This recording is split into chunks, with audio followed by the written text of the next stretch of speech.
Get your rub on.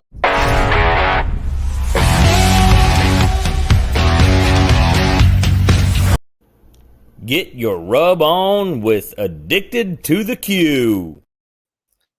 What's going on, man? How are you doing tonight? I'm doing pretty well. Can't complain. This is Brad here with Addicted to the Q. For those just tuning in, I have Chris Finch here from Finch's BBQ. So, why don't you tell us a little bit about yourself and your background?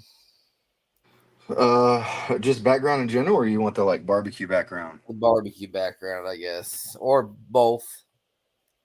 So I didn't like start doing barbecue until 2017.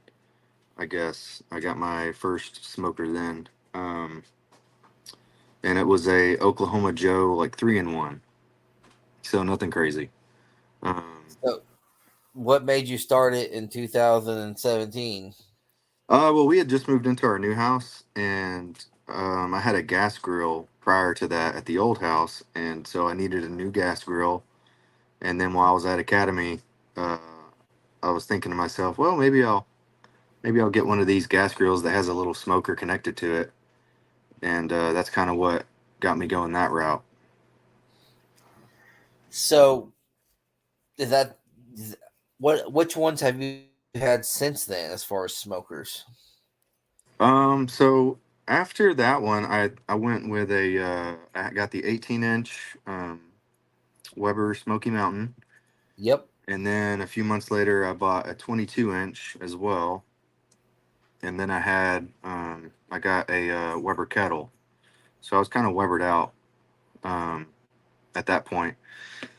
And then from there, I ended up buying a 250-gallon um, offset smoker, and that was taking so long to get in that I went to Bucky's and bought a Brazos um, offset and started smoking on that. And yeah, so now I've got a 500-gallon on a trailer on order from M&M right now. Nice. No, you're talking about the Weber Smoky Mountains. I have the 18-inch. I have not got the 18-inch. Was actually the first one I ever owned, and I still have that one. Yeah, it's a great little smoker. Anytime anybody always asks me what's the smoker you suggest to people that are new to smoking, I always suggest that one. Just because it's easy to work on. Like you basically just kind of put the coals in there and easy, good food. So have you? Michael Goff, as I saw where he posted about you and your sauce being part of the Texas Rangers and the World Series. So how did that come about? Yeah, so I don't know. I feel like a lot of things that have happened to us have happened because of luck, but I don't know. So I became friends with Brandon Hurtado, who owns Hurtado Barbecue. It's a spot in Arlington, Texas, and then he ended up getting a, spot at the Ranger Stadium at the beginning of this season. Mm-hmm. And so he'd been in there all year long. Well, we went to an event last month at the Cowboy Stadium called Q Barbecue Fest. Yep. And so we were just a vendor there. But like one of the big reasons I wanted to be a vendor there was just to kind of go see him, and Matt Pittman was going to be there, and then a ton of other just big barbecue names from the area. And so I was doing it more as like a networking thing, but also got to sell some product. So Brandon was there. He had had my sauce once before, about 3 years ago. I did a pop up at his restaurant back in January of 21. We did like a whole hog cook, me and some friends, and I had taken him some sauce then, and well, just to the restaurant because we were going to sell it at the pop up as well. And that was back when I just had one flavor, and we just had it in mason jars. And I was like, "Hey man, will you taste this?" And because this was pretty early on, like I didn't start doing professional barbecue, uh, until a few weeks. Well, I guess a couple months later, I ended up getting hired on at Terry Black's. That was in 21. But anyway, so before that, I had always just done backyard cooking, and so it was really cool to have like a big name Brandon trying out my sauce and getting his opinion on it. And so anyway, he tried it and he was like, "Oh yeah, this is pretty good." And I was like, "Oh, okay, cool." Well, anyway, so we didn't have much going on at that point, but I guess he had forgotten kind of what the sauce tasted like. Went to that Q Fest, gave him all of my products just to from a friend to the friend, and he ended up doing a demo with it on his kale, crunchy kale salad, smoked turkey on it as well. So we had smoked turkey, chopped it up, threw it in our sweet habanero sauce, and topped his crunchy kale salad with that. And so that was pretty neat. Had a couple other guys using the sauce on some other stuff at that event as well. So it was kind of cool just to see that. Well, like I guess like a week later, maybe 2 weeks later, Brandon just sent me a text message and was like, "Hey, I wanna do this thing uh, at the World Series for this Heimhammer with your sweet habanero sauce." And I was like, "Okay." So that's kind of where that came from. Just giving him the sauce at that Q Fest, and then him reaching out to me a few weeks later because he liked it so much and wanted to put it on the Heimhammer. So yeah, it was at the World freaking Series, which is crazy. So how long after you started cooking did you start making your own sauce? Pretty soon. I'm kind of a guy that when I got into something, whenever I take on a new hobby, um, I kind of go all in, and that's pretty much with just about anything that I do. And so 2017 is when I started cooking, um, and then probably somewhere like early 2018 is kind of when I finally decided. I was like, okay, well, I'm doing this party at my house for a bunch of friends, and so I was like, let me see if I can find a sauce to make. And yeah, I just started trying to replicate sauces from online. Um, Found one for like Hutchins barbecue here in Texas. Yep. Um, they're one of the top 50s, and they were like, that was the first craft barbecue experience that I ever had was, and it was random. I was working at a bar with a band at the time, right next door to their Frisco location. And I was like talking to my sound guy. I was like, let's go try this barbecue place. They've got a line. It's probably good. And so I was just, I didn't know anything about what Hutchins was or what good barbecue was at that point. I was just trying to dabble with, chicken and hot dogs and sausages in my backyard on a smoker. Um, and so anyway, I was trying to replicate Hutchins sauce basically, see if I could find that. Found a recipe online, ended up finding a recipe for Rudy's, which is a gas station style barbecue place here in Texas. And then I found some other one that was like, I don't know, some random one. And so that's kind of when I like started dabbling in making it at home was around then, and made it for a few years, taking it to the green room with the band that I worked with, and that's kind of how that started. And the rest is history. I guess so. It's been a wild ride ever since. That's it. Could you imagine going from that to the World Series and seeing your product No, on a commercial? no, man, it was that like no, not at all, man. It's been a crazy few weeks, to say the least, to experience something like that. Um, so yeah, no, that's nothing I ever had in mind. I was never gonna sell barbecue sauce. I was never gonna be like in the world of barbecue. Like I never, that wasn't ever a thought of mine. It just kind of happened. To kind of get to the story of how did I start selling sauce. Um, I'd worked with a band for 7 years as a roadie, just doing lighting and setup and tear down and stuff like that. And so when I started doing the barbecue sauce and making it at home, all the band people were just like, if you ever decide to sell this, I'll buy it. And I was like, oh, okay. Because I was just taking it in squirt bottles and taking it to the green rooms because the dinners we would have every week at these hotels and everywhere else we went was grilled chicken that was dry and broccolini and mashed potatoes. Like that was our meal just about every week, no matter where we went in Texas. And so the barbecue sauce just kind of helped with that. Um, and then my mom, I think this was mid 2018, 19 maybe. My wife says my mom was doing a fundraiser at her church for like the single women's ministry, Yep. and she was like, "Hey, do you think you can make some barbecue sauce and maybe we can sell it?" You know, and that around then, she had heard me talk about some of the band people encouraging me to sell it and stuff like that. And she was like, "Do you think anybody in your band would buy some?" And I was like, "I have no idea. I didn't know how to jar barbecue sauce." Well, my mom kind of grew up on a farm here and there and knew how to jar jams and jellies and stuff like that. So she was like, "I can show you how to do it. All you got to do is make it." And I was like, "Okay." And anyway, I went and posted on our band Facebook page. Ended up selling 61 that night, Wow. just mason jars, and that's kind of how it started from there. Well, after they did that and did the fundraiser, um, I would just make like a pot, which was like, I don't know, how big was that pot? Yeah, so it would make 12 mason jars. I don't know, it was like 4 quarts or something like that.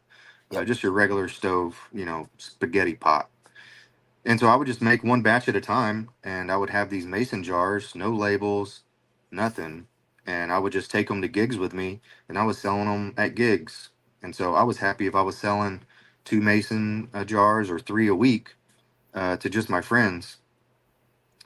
And so we did that for about 7 or 8 months. And then I was like, well, maybe we'll try and do like a farmer's market, and see, because at that point it had only been friends and family that really liked the sauce. And I kind of feel like your friends and family are always just going to tell you your stuff's good no matter what. Yep. And so I was like, let's go do I don't know. It may have been my wife that was like, hey, let's do a farmer's market. Um, yeah. So this was early 2020. It was right before the pandemic, and we signed up for a farmer's market in March of 2020, and that ended up getting canceled, Yep. and everything got closed down. Well. Um, I think it was June when the first market opened back up, and so we made 100 jars to prepare for that because we really had no idea, what would happen, and we ended up going to that farmers market and selling 91 of them that day, and that was kind of like our moment of being okay. Well, I guess more people than just our friends and family like this sauce, so maybe we'll keep doing this, and that's kind of what we did. We just kept working farmers markets, and that was June 2020, and almost every weekend since I've been at some type of market. That's insane. So yeah, it really is. So, how did you meet Michael Goff? So Michael is he's really involved with like the barbecue area down here, even though he's not, doesn't live down here. But there was this store down here called Joe's Meat Market, Yep. which he has his product in, and that was the first store that I ever got my sauce in. And so we just, between that store, like doing events and stuff like that, we would just see each other, and that's kind of how we met. He would come down here and doing that, and then I think it was really, we did this event in Waco, Texas, one time at this other butcher shop, and he was there, and he was just buying all these steaks to, reverse sear and stuff like that. And I was down there smoking turkeys. I was working at Terry Black's at the time, so I was doing turkey breast down there, and just helping out. And that's kind of when we got to talking, and kind of became, I guess, more friends than anything.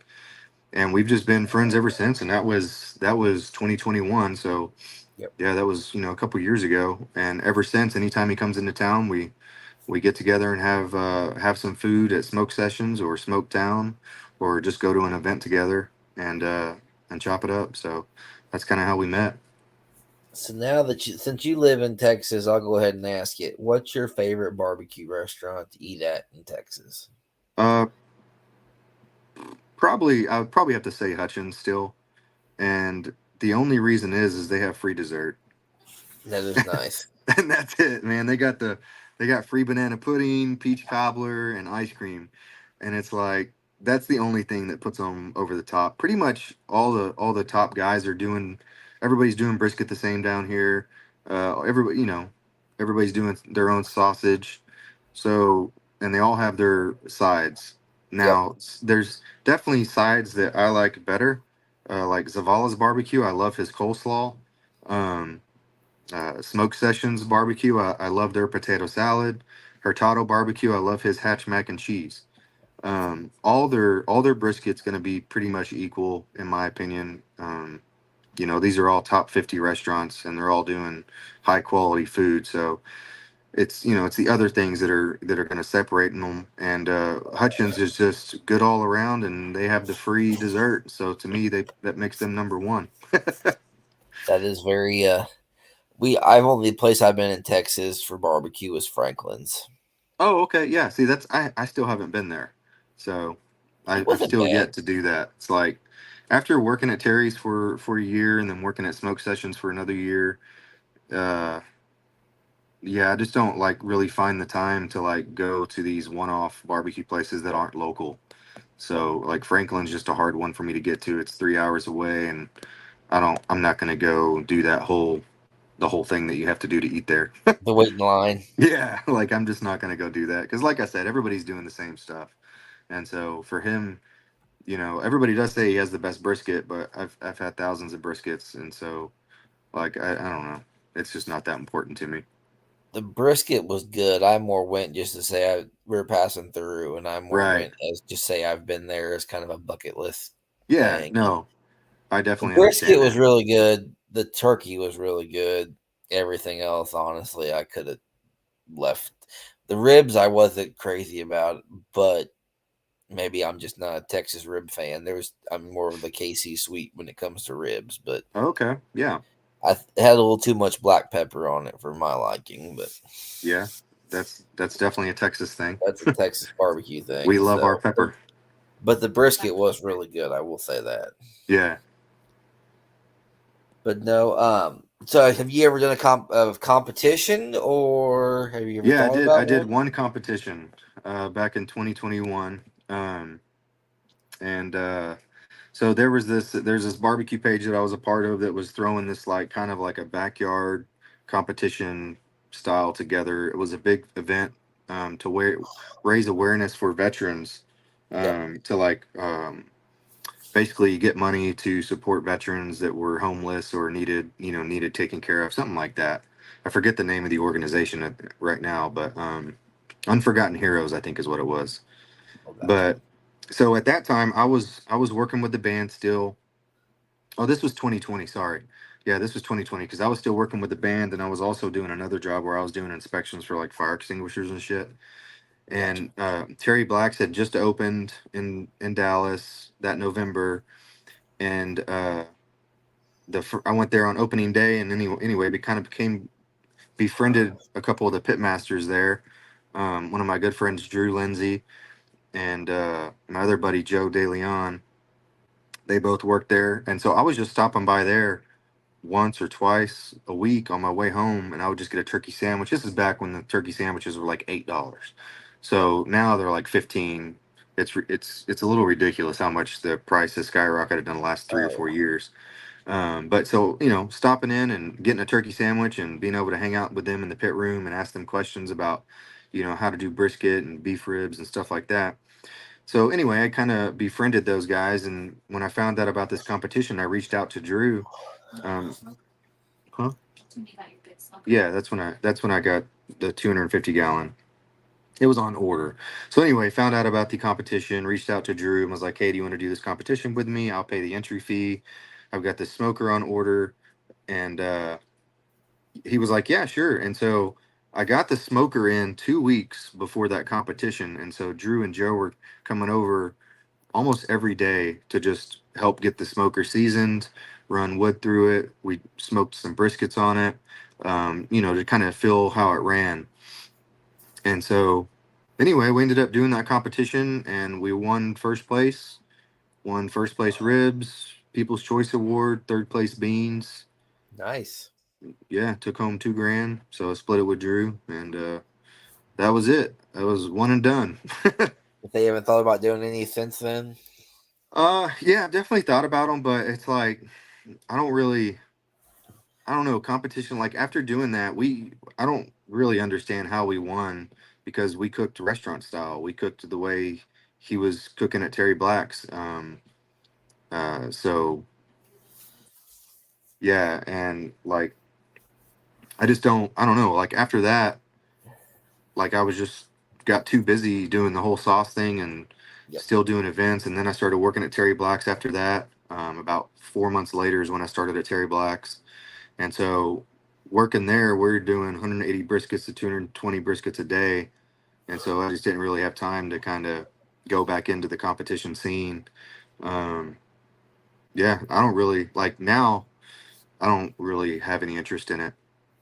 But I sponsor a few guys that like to do that stuff. So they use my sauce and rubs. But Yep. personally, like I try and cook for people, and that's kind of my style is just more restaurant style cooking, not so much competition style.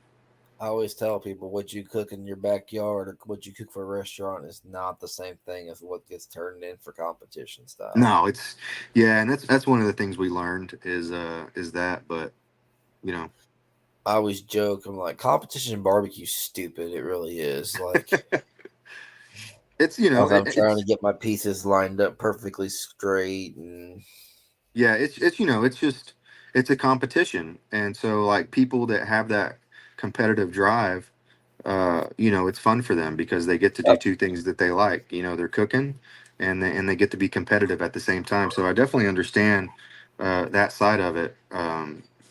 For me, I'm just not into that. Like I don't have any desire to go out and do that. I would rather go at this point sell my product.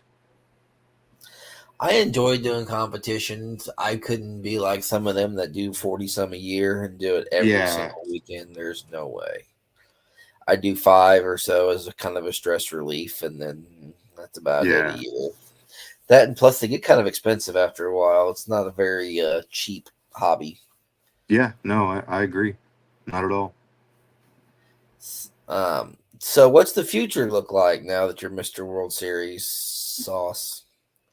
Uh, I don't know, man. It's kind of crazy right now. We have a lot of things in the works.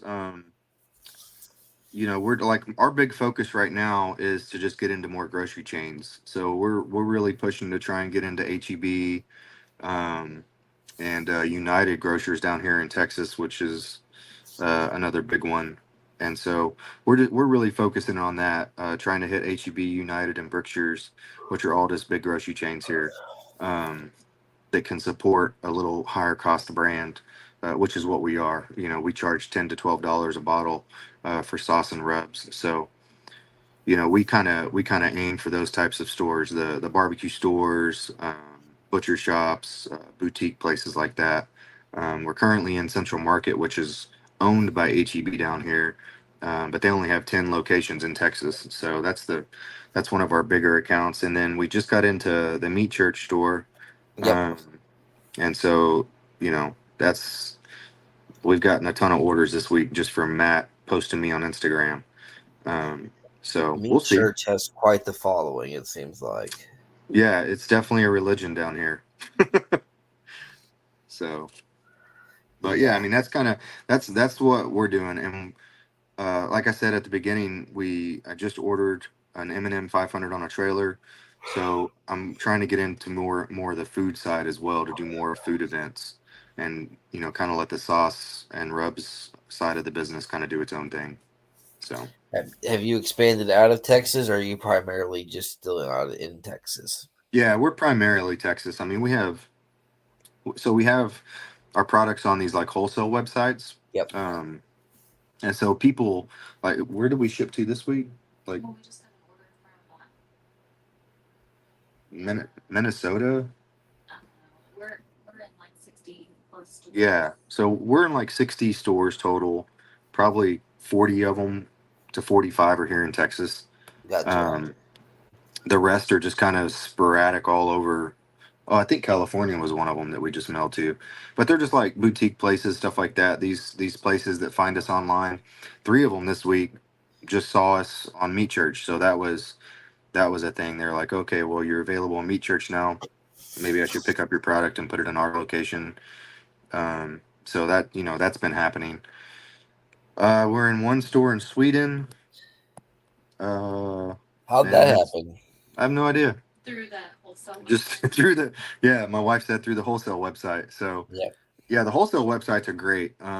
You just have your product on there, and if people like the looks of it and they see the reviews on it, then they can place an order, and we just ship it to wherever it comes from. So yeah, pretty neat. that is pretty neat. Oh, so Idaho Modern Barbecue Supplies are one of the newest stores we just shipped to. Oh, So yeah, have you found that? Do you work a full time job now on top of all this, not or anymore. So I kind of quit working in the pit room back in February. My daughter, she had ACL replacement surgery in February, and gotcha? so I was having to take her. I had to take off for 2 weeks just to be with her around the house, because my wife does work full time. And then after that, she's literally 2 times a week. I have to take her to therapy to be there for an hour, 2 days a week for physical therapy. And then this coming Tuesday, so I guess 2 days, she has her final test where she gets full released if she's strong enough and up to it to start playing basketball again. So basically, when that happened, it was just okay. It was kind of like we try and do it full time now. Like, let me do the business full time, or I go back and get a full time job and just kind of let the business hang out on its own. So we just kind of made the decision together, and we're just, this is it. It's the worst part trying to. It's like if you have a full time job, trying to find the time outside of it to do all that stuff is kind of challenging. Or if you don't, then it's kind of challenging sometimes too. So Yeah.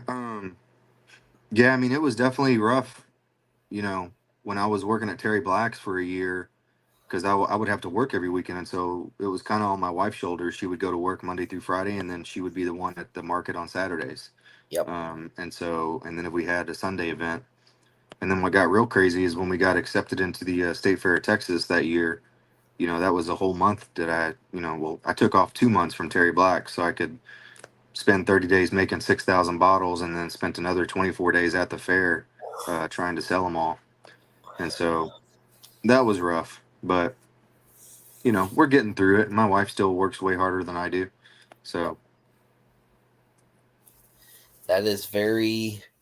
Most people don't realize how much stuff it takes to market a sauce and get everything done for it and put it in stores and yeah, it's like once you get into stores, it doesn't like that's kind of when your work starts yep, because now you're on a shelf, but nobody knows who you are. So you've got to go work all these demos. You've got to go do these huge events and still get your name in front of customers, and then yep, point them towards those stores.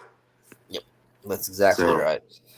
yeah, man, there's a lot of people that I know in the condiment space that we're in that hey, they have a rub or they have a sauce, but they're still just kind of at one or two stores because they just don't have enough time to really work a full time job and go work markets and stuff like that. So That's exactly right.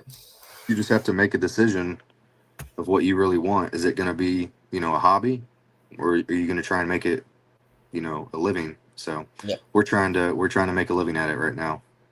Nope. I get it completely. Um, So are you gonna come out with any more sauces? Is there any more sauces in the works? yeah, so we have a mustard style sauce that I want to launch.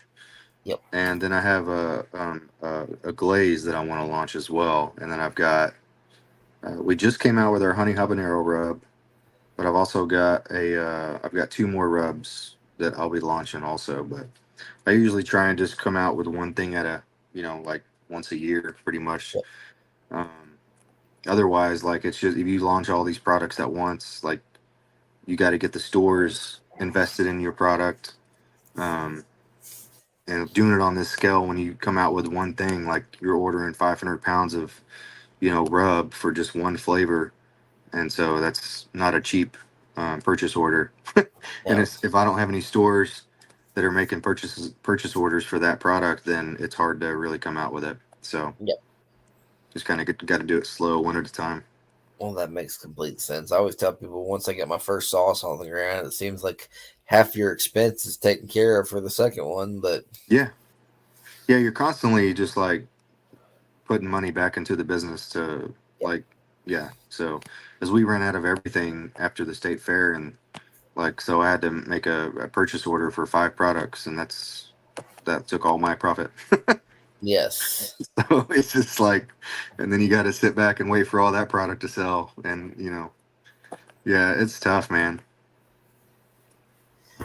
But we're having fun. oh, I can imagine. And you're World Series famous now. I don't. I wouldn't say famous, but it was exciting, Well, your to say bottle the of least. sauce maybe World Series famous now. Yeah, yeah. Nobody knew who that was, but my friends. My phone was blowing up when that thing, when the bottle showed up next to Brandon chopping the Heim hammer, and yeah. So They it was might. They cool. had a. I'm very thankful that Brandon wanted to do that, and yeah. So very That cool. is really cool. Well, I think I'm fresh out of questions. I appreciate you guys coming on. Yeah, man. Anytime you want to come and talk to barbecue, sounds good to me. So Yeah, just reach out. Like I said, I don't do anything else full time, so this is it. I'm always open to hop on.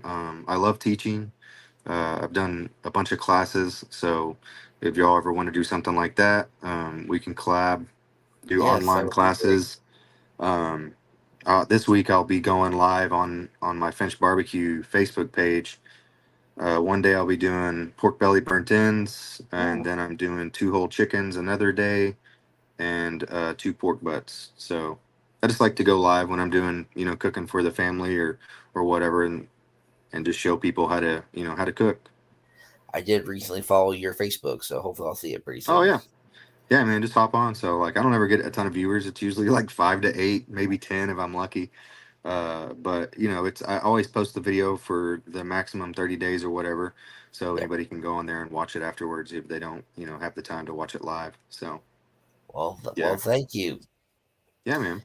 And if anybody wants to get his product, it's just you have a website, right? Finch Barbecue or Finch's Yeah, Barbecue. it's just finchbbq.com. Pretty simple. Awesome. So you can just Google Finch BBQ, and you'll find our website, and it's got a link to all the stores that we're located in, and all of our social links as well are on there. Perfect. Well, again, thank you for coming on. I appreciate it. Yeah, man. Anytime. I appreciate you guys. Thank you. All right, y'all have a great night. You too.